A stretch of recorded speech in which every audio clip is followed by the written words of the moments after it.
Boa tarde a todos, a todas. Em nome do nosso presidente Luiz Inácio Lula da Silva, eu cumprimento aqui todos os ministros. Em 2019, logo que eu assumi, o Estado quebrado, desacreditado, que não fazia os repasses de ICMS, de IPVA, da educação, da saúde para os diversos prefeitos que estão aqui presentes, um Estado que não pagava a folha de pagamento, nem o 13º, os executivos da Fiat me procuraram. E queriam saber se poderiam ou não acreditar no futuro de Minas Gerais, porque Minas estava literalmente desmoronando naquele início de 2019, que culminou ainda com a tragédia de Brumadinho. Foi exatamente naqueles dias que a diretoria da Fiat me procurou. E eu falei, nós vamos fazer o governo da economia, e eu darei o exemplo como governador. A Fiat, nos últimos anos, Márcio, investiu aqui bilhões e bilhões e vai continuar investindo. Eu quero...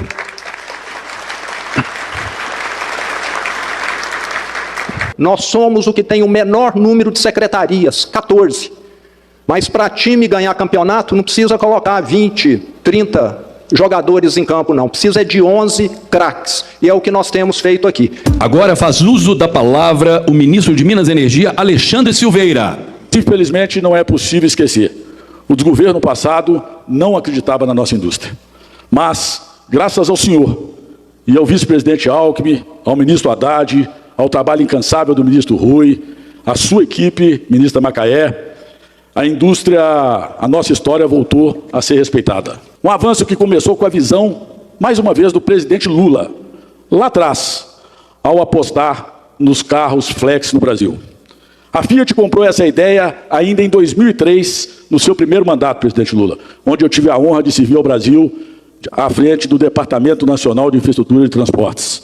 Naquele ano, foi pioneira na tecnologia dos motores flex. Hoje, a Stellantis vai dar início a mais um capítulo dessa história. Não vai faltar emprego aqui. O trem tá bom. E aqui em Minas, presidente, a gente fala que é junto dos bons que a gente fica melhor. E como é bom estar ao lado e liderado pelo senhor. Melhor do que queijo com goiabada. São empregos qualificados, que dão oportunidade para quem acabou de se formar ou precisa se colocar no mercado. Mas não poderia, presidente, na condição agora de mineiro, de me dirigir ao senhor para poder agradecê-lo. Agradecê-lo pelo seu espírito público, pela sua forma republicana de agir à frente do Brasil, tratando todos os estados da federação, como o senhor nos determinou na sua primeira reunião ministerial, de forma igual, sem considerar a questão partidária, para que a gente pudesse avançar na construção de um país mais justo, mais solidário e mais fraterno. E essa demonstração o senhor deu na prática, quando o senhor aprovou o Propag, junto com o presidente Rodrigo Pacheco, no Congresso Nacional, que permitiu, presidente, e aqui eu quero relatar um fato, a dívida de Minas cresceu nos últimos 5 anos mais de 50%, passando de 110 bilhões em 2019 para 165 bilhões de reais. E o senhor aprovou, fazendo justiça com Minas Gerais, dando condições de Minas Gerais de se restabelecer,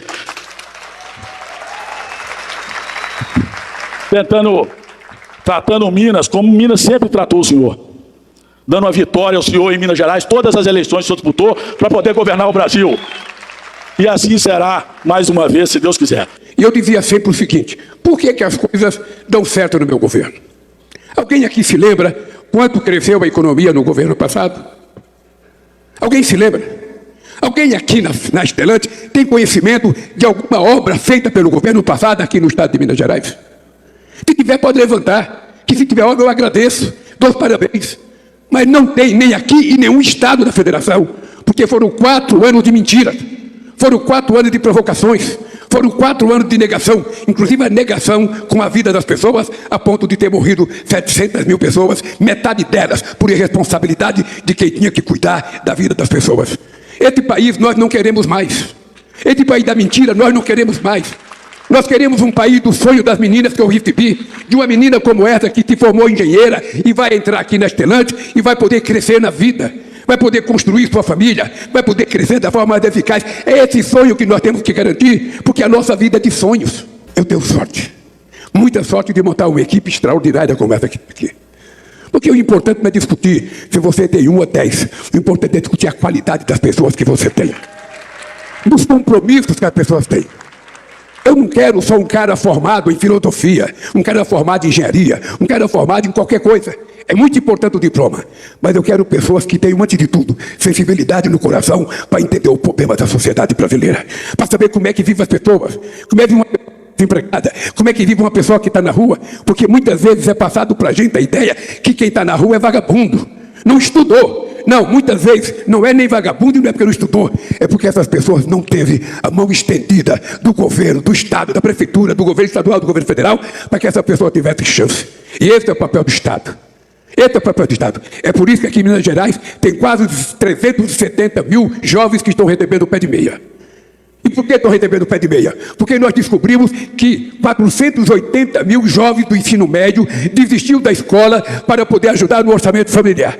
E nós resolvemos fazer um programa para atender 4 milhões de jovens. Nós pagamos uma proposta para ele, porque nós não queremos jovens fora da escola. Nós queremos jovens dentro da escola, aprendendo profissão. Tem gente que acha que é custo. Tem gente que acha que é custo. Para mim é investimento. Custo vai ser o dia que eu tiver que cuidar desse jovem construindo cadeia. Aí vai ser custo. Se eu permitir que ele caia na mão do tráfico, do crime organizado. Precisou entrar aqui um cara de sorte para que a economia voltasse a crescer. Precisou entrar um cara de sorte, com equipe de sorte, para fazer a economia crescer 2 anos seguidos. Precisou um cara de sorte para fazer com que a indústria automobilística voltasse a funcionar. Eu conheço a história da indústria automobilística. Eu conheço. A situação estava tão feia que nem salão do automóvel tinha mais aqui no Brasil. Não sei se você lembra, mais salão do automóvel. E eu, na primeira reunião que eu fiz com a Anfávia, eu fiz um apelo para a Anfávia. Vocês não vão crescer porque vocês não querem crescer, porque vocês não acreditam em vocês. Vamos voltar a fazer o salão do automóvel, mostrar o que a gente produz, que a gente vai ver a indústria automobilística voltar. E eu vou lhe contar um caso, Zema. Quando eu deixei a presidência em 2010, esse cidadão de sorte tinha uma indústria automobilística emplacando 3 milhões e 600 mil carros por ano. Quando eu voltei 15 anos depois, essa indústria só estava emplacando 1.600 carros. Metade de 15 anos. E agora, graças a Deus, esse homem de sorte, ela já está emplacando 2 milhões e 600, e se continuar assim, vai emplacar os 3 milhões e 600 que emplacava antes. Porque é isso que gera emprego, é isso que gera oportunidade, é isso que realiza sonho. Quando você quiser saber se uma pessoa está mentindo, olhe no olho, não olhe na boca não, olhe no olho. É no olho que a gente diz a verdade, é com o olho que a gente fala. E eu quero dizer para vocês, alto e bom som, pode ter certeza, a economia brasileira vai continuar crescendo, a gente vai continuar gerando emprego, a inflação vai baixar, nós fizemos a maior política tributária que esse país já viu na história, e todo mundo vai ganhar, porque nós não queremos o Brasil para nós queremos o Brasil para vocês. E é por isso que eu digo sempre, não adianta o Trump ficar gritando de lá, porque eu aprendi a não ter medo de cara feia. Fale manso comigo, fale com respeito comigo, que eu aprendi a respeitar as pessoas e quero ser respeitado.